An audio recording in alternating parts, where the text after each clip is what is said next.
Sir, you and your family need to leave this plane now. The words cut through the low hum of the cabin like a blade. Passengers froze mid-buckle. Half-finished conversations died on lips, and phones slipped subtly into hands. The narrow aisle suddenly felt tighter, heavier. Malcolm Carter looked up from where he was helping his 6-year-old daughter, Lila, adjust her seatbelt. His wife, Rochelle, sat beside their son, Isaiah, across the row, her eyebrows knitting in confusion. "What?" Malcolm asked, his voice steady but edged with disbelief. "We're seated. We're buckled. We're not bothering anyone." The flight attendant, a tall, middle-aged woman with blonde hair pulled tight in a bun, crossed her arms, her lips curled into a thin line of authority. Her name badge caught the overhead light. Stevens. "You're disrupting the boarding process," she snapped, loud enough for half the cabin to hear. "Other passengers have complained about your behavior. You need to deplane before we call security." Gasps rippled through the rows. Heads turned, whispers flitted like sparks. Phones lifted just slightly, their red record lights glowing. Malcolm blinked, stunned. "Complained? We've been sitting here quietly since we boarded. My kids haven't even said a word." He glanced around. Passengers nearby shrugged, shook their heads, some whispering, "Nobody complained." Lila clutched his sleeve, her little eyes wide. "Daddy, are we in trouble?" His heart sank, but he forced a calm smile for her. "No, baby, we're not." Rochelle leaned forward, her voice sharp. "Show us the complaints. Point out the passengers, because I don't see anyone here who looks upset, except you." Stevens's face flushed. Her voice rose, sharper, angrier. "I don't need to show you anything. I decide what is acceptable on this aircraft. You're delaying the flight. You're leaving." The tension surged. A man across the aisle whispered to his wife, "This is wrong. They didn't do anything." His phone tilted higher, capturing Stevens's finger jabbing toward the exit. Malcolm's chest tightened. He'd taught his kids all their lives to stay calm, to keep their heads down in situations like this. But tonight, watching his daughter's lip tremble and his son grip Rochelle's hand in fear, he felt something inside him burn. "No," he said firmly, his voice carrying across the cabin. "We paid for these seats. We followed every rule. You're not throwing my family out because you feel like it." Gasps rippled again. Whispers turned louder. Passengers sat up straighter, phones rising higher, recording every second. Stevens's eyes narrowed into slits. Then, "You can explain yourself to the captain." She spun on her heel and stormed toward the cockpit, her voice sharp as she called out, "Captain, we have a problem passenger." The aisle buzzed now. A teenager near the back muttered, "She's lying." A woman whispered, "He didn't do a thing." Malcolm sat frozen, his pulse pounding. Rochelle reached over, gripping his arm. Her whisper was fierce. "Don't you move. Don't give her what she wants." The cockpit door cracked open. A tall man in a pilot's uniform stepped out, his cap tucked under one arm, his face tense. He scanned the cabin, then his eyes fell on Malcolm and Rochelle, on the two wide-eyed children sitting silently between them. "What's going on here?" the captain asked, his voice calm but heavy with authority. All eyes turned to Stevens, who straightened immediately, her voice dripping with exaggerated outrage. "That family has been disruptive since boarding. They're delaying departure, refusing instructions. I recommend removal." Phones zoomed in. Whispers spread like wildfire. And Malcolm, his jaw tight, his chest burning, finally stood. His voice rang steady, but loud enough for everyone to hear. "That's a lie. Ask anyone on this plane. We've done nothing wrong." The entire cabin held its breath, and dozens of phones caught every second. The cabin was silent, but alive with tension. The captain stood tall in the aisle, his uniform crisp, his eyes scanning the rows. He saw the phones raised, the wide-eyed children clutching their parents' hands, the flight attendant's face flushed with self-righteous fury.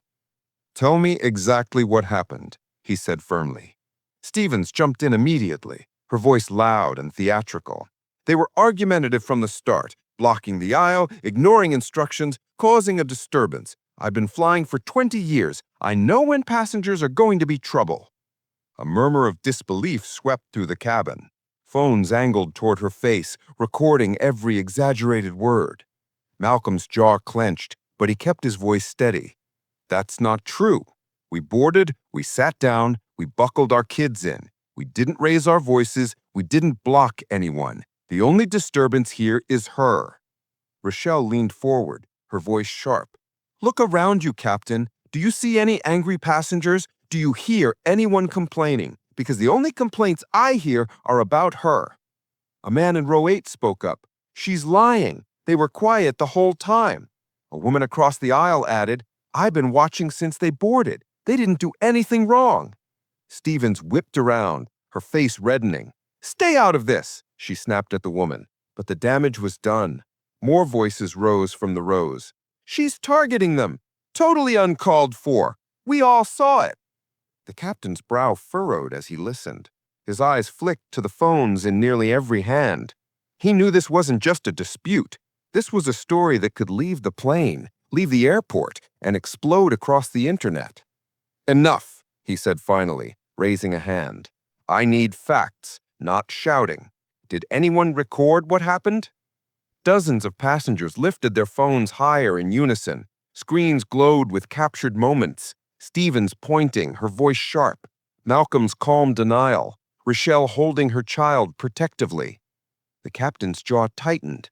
He turned back to Stevens. Are you sure you want to stand by your statement? These recordings will show me the truth. Her lips pressed thin, her eyes darting. I did what was necessary for safety. They made me uncomfortable. That's enough reason. Gasps filled the cabin. A teenager muttered loudly, Uncomfortable? Seriously? Another whispered, That's code. Everyone knows it. Malcolm's chest burned, but his voice rose with clarity. You just admitted it. We didn't break a rule. We didn't threaten anyone. You just decided we didn't belong here. The cabin stirred with anger now. A man in near the emergency exit called out, They stay! She goes! Applause broke out from a few rows, then grew louder. Stephen's face twisted with rage. You can't let this mob dictate safety, she shouted at the captain, her voice cracking. If they don't leave, I will. The captain's expression hardened. He glanced at Malcolm, then at Rochelle holding their trembling children. Then he turned back to Stevens. Step into the galley, now. Her jaw dropped. What? No, now, he repeated, his voice sharp enough to silence the cabin. Stevens sputtered, her face bright red, but she spun on her heel and stormed down the aisle toward the galley, muttering under her breath. Phones followed her every step. The captain exhaled slowly, turning back to Malcolm. Sir, ma'am, stay seated. We'll review the situation before takeoff. You have my word. The cabin erupted in applause. Passengers cheered, clapping, some shouting, We got you! Others held their phones higher, capturing Malcolm nodding once, his jaw tight, but his pride intact. And for the first time that night, the balance of power shifted. The tension in the cabin was electric. Stephen's angry footsteps faded as she disappeared into the galley, but her presence still clung to the air like smoke after a fire. Passengers leaned into the aisles, whispering, trading glances. Phones were still raised, steady, capturing every second. The captain remained standing near row 10, his hands clasped behind his back. His voice was calm but heavy, the kind of tone meant to keep chaos from boiling over. Ladies and gentlemen, I understand emotions are high. I'll review the facts before making any decision. For now, please remain seated. Murmurs followed, but no one put their phones away. Everyone knew this wasn't over. Malcolm sat back down slowly, his jaw tight. Rochelle squeezed his hand under the armrest, whispering, We're not leaving this plane, not tonight. Their children clung to them silently, wide-eyed, watching everything. A man across the aisle cleared his throat. He was middle-aged, wearing a business suit, his phone still raised. "Captain, I have the video. You should see it before you say another word." The captain nodded curtly. "Bring it here." The man stood, stepping into the aisle, his phone held out like evidence in a courtroom. On the screen, the footage played back in crystal clarity. Stevens standing over the Carters, pointing at them, her voice sharp. Malcolm's calm denials, Rochelle's protective words, Lila clutching her father's sleeve. The cabin was silent except for the recording. Every passenger leaned in, watching. When the clip ended, the man handed it to the captain.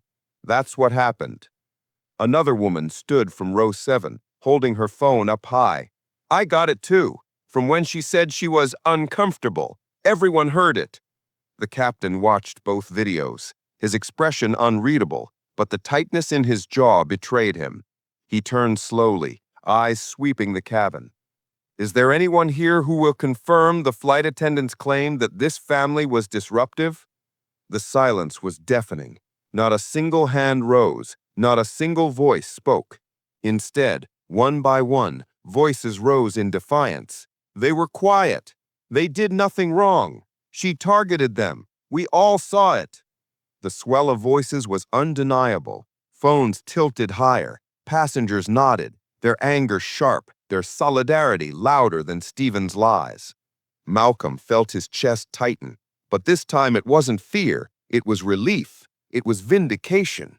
For once, the truth wasn't just in his words, it was in everyone's.